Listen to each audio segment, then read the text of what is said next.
Hello friends, आपका स्वागत है अपने यूट्यूब चैनल ऐसे स्टडी जोन में। यहाँ पर हम कुछ क्वेश्चंस देखेंगे जो आपके आने वाले सभी एग्जाम के लिए मोस्ट इंपॉर्टेंट साबित होंगे, खासतौर से सीटेट का जो एग्जाम आपका 24 जनवरी को होने वाला है उसके लिए। चलिए पहला क्वेश्चन देख लेते हैं। मानव त्वचा का अध्ययन करने वाली विज्ञान की शाखा को क्या कहलाते हैं? यानी कि जो मानव त्वचा का अध्ययन करती है स्किन केयर, तो उसको क्या कहते हैं? तो उसको हम कहते हैं डर्मेटोलॉजी। ठीक है, डर्मेटोलॉजी के अध्ययन से ही जैसे कि आपका स्किन हो गया, आपके बाल हो गए, आपका जो नाखून हो गए, इन सभी का जो अध्ययन है वह डर्मेटोलॉजी द्वारा किया जाता है। इसका राइट आंसर होगा डर्मेटोलॉजी। नेक्स्ट क्वेश्चन देख लेते हैं। फाइलेरिया नामक रोग उत्पन्न होता है। फाइलेरिया नामक रोग किससे उत्पन्न होता है? मतलब ये रोग होता है तो किससे होता है? वो होता है वेजुरिया बैनक्राफ्टी द्वारा। ठीक है, अच्छा ये होता क्या है? ये एक अगर हम इसकी बात करें तो ये एक मादा मच्छर द्वारा फैलाया जाता है। ठीक है, जिसका नाम होता है क्यूलेक्स फैटिगन्स। ठीक है, क्यूलेक्स फैटिगन्स मादा मच्छर होती है जिसके द्वारा से फाइलेरिया नामक रोग उत्पन्न होता है। इस चीज को आपको याद रखना है। नेक्स्ट क्वेश्चन है, निद्रा रोग फैलाती है। तो निद्रा रोग यानी कि नींद की जो बीमारी होती है वो किसके द्वारा फैलती है? वो सीसी मक्खी के द्वारा फैलती है। ठीक है, इसके द्वारा से ये रोग फैलता है जिससे हमें निद्रा की बीमारी हो जाती है। नेक्स्ट क्वेश्चन देख लेते हैं। दांतों के अध्ययन से संबंधित विज्ञान, जो दांतों का अध्ययन किया जाता है वो कौन सा है? और इसका राइट आंसर होगा ओडोंटोलॉजी। ठीक है, ओडोंटोलॉजी होता है जिसके संबंध में, जिसके दांतों के संबंध में इस विज्ञान को बोला जाता है। नेक्स्ट क्वेश्चन देख लेते हैं। प्रवाल क्या है? ठीक है, तो यहाँ पर एक वन कास्ट, एक समुद्री जीव, एक जड़ी बूटी, इनमें से कोई नहीं। तो ये इसका जो राइट आंसर होगा वो होगा एक समुद्री जीव।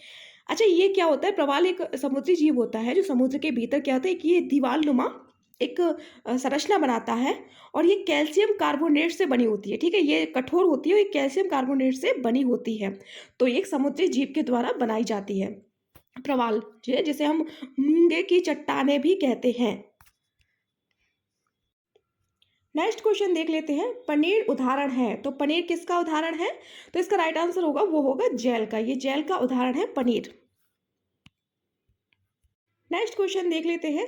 काला आजार उत्पन्न करने वाला प्रोटोजोआ कौन सा है? तो इसका जो राइट आंसर होगा लिशमानिया। ठीक है, इसका राइट आंसर होगा लिशमानिया, काला आजार उत्पन्न करने वाला प्रोटोजोआ। नेक्स्ट क्वेश्चन देख लेते हैं। मलेरिया रोग का कौन सा वाहक है? यानी कि मलेरिया रोग किसकी वजह से होता है या इसका वाहक कौन होता है? ठीक है, अगर हम बात करें तो ये होता है मादा एनोफिजिलिस से। ठीक है, ये मादा एनोफिलिस से होता है। मलेरिया बुखार मच्छरों के होने वाले एक तरह का संक्रामक रोग है। ये मच्छरों द्वारा फैलता है, इसे संक्रामक रोग भी बोलते हैं। ठीक है, ये मादा मच्छर से फैलता है जिसका नाम होता है एनोफिलीज। मच्छर के काटने से होता है, फीमेल मादा होती है ये। इसका राइट आंसर होगा मादा एनोफिलीज, मलेरिया का वाहक। नेक्स्ट क्वेश्चन देख लेते हैं। जापान में उपहार स्वरूप भेंट किया जाता है। तो जापान में जब भी शादियां होती हैं तो क्या उपहार स्वरूप भेंट किया जाता है? वो होता है यूप्लेक्टेला। ठीक है, यूप्लेक्टेला ये होता है। ठीक है, इसके अंदर क्या होता है कि जापान में वैवाहिक रूप से उपहार के रूप में दिया जाता है। ये एक विचार का प्रतीक है। यानी कि ये जैसे कि आप ये मान लो कि इसमें ये होता है कि जिस जिस जोड़े की शादी हुई है ना, तो वो मृत्यु तक एक साथ रहेंगे, इसलिए ये चीज दी जाती है। नेक्स्ट क्वेश्चन देख लेते हैं।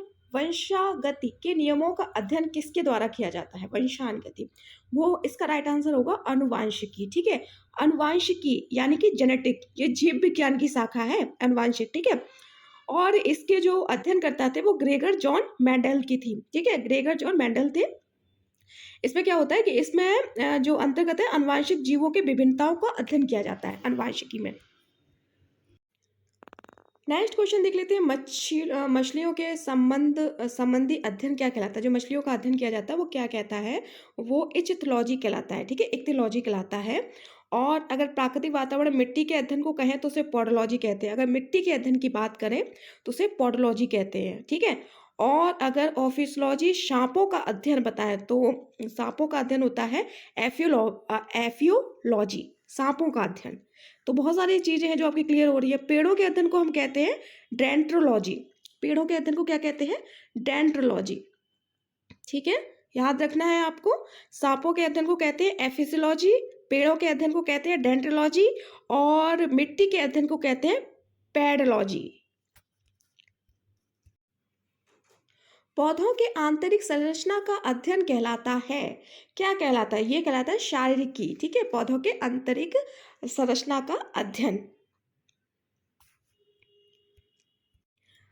ठीक है, इसका राइट आंसर होगा पादक शारीरिकी। ये पूरा नहीं लिखा है इसका। पादक शारीरिकी में वनस्पति की जो आंतरिक संरचना होती है उसका अध्ययन किया जाता है, वो होता है पादक शारीरिकी।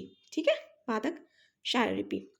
इसमें जो पौधे की आंतरिक जो संरचना होती है उसके बारे में अध्ययन किया जाता है। प्रत्येक जीवधारी में एक शरीर में छोटी छोटी कोशिकाओं से मिलकर बना होता है। ऐसे ही पौधों में भी होता है। आवृत्ति बीजों में शरीर से अलग अंगों की आंतरिक बनावट के विभिन्न अंग होते हैं जिसका अध्ययन किया जाता है, वो है पादक शारीरिकी। हृदय का पहला प्रतिस्थापन किसके द्वारा किया गया था? यानी कि पहला ट्रांसप्लांट, ठीक है, डॉक्टर क्रिश्चियन बेनार्ड के द्वारा किया गया था। नेक्स्ट क्वेश्चन देख लेते हैं। वनस्पति विज्ञान बॉटनी के जनक किसे कहा जाता है? तो वनस्पति विज्ञान के जो जनक थे वो थे थियोफ्रेस्टस। अगर इनके बारे में थोड़ी सी जानकारी और लें तो थियोफ्रेस्टस ग्रीस के प्रसिद्ध दार्शनिक और प्रगतिवादी थे। ये दो चीज और थे, ग्रीस के रहने वाले थे, प्रसिद्ध दार्शनिक भी थे और प्रगतिवादी भी थे। इनका जन्म ईसा पूर्व से पहले 372 में हुआ था। ठीक है, ईसा जन्म से पहले की बात है ये।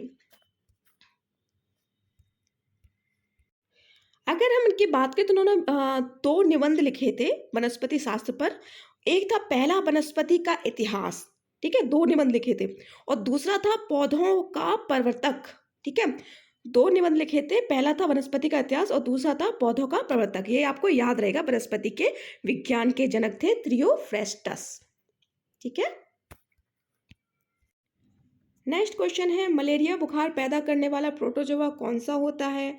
अच्छा, मलेरिया में जब संक्रमित मादा मच्छर के काटने से फैलता है तो उसमें क्या है, लोगों को ठंड लगती है, उसके बाद बुखार आता है, सिर में दर्द होता है, शरीर में दर्द होता है और जी भी मतलाता है। तो ये सारे लक्षण होते हैं कि आपको मलेरिया का बुखार है। अच्छा, ये किसके प्रोटोजोआ से पैदा होता है? तो इसका जो राइट आंसर होगा वो होगा प्लाज्मोडियम। ठीक है, ये आपको याद रखना है। ये आपके 15 क्वेश्चन थे। उम्मीद है कि आपने वीडियो को अंत तक देखा होगा, तो ये आप रिवीजन जरूर कर लें, जिसकी वजह से कुछ क्वेश्चंस आपके दिमाग में रह जाएंगे। धन्यवाद।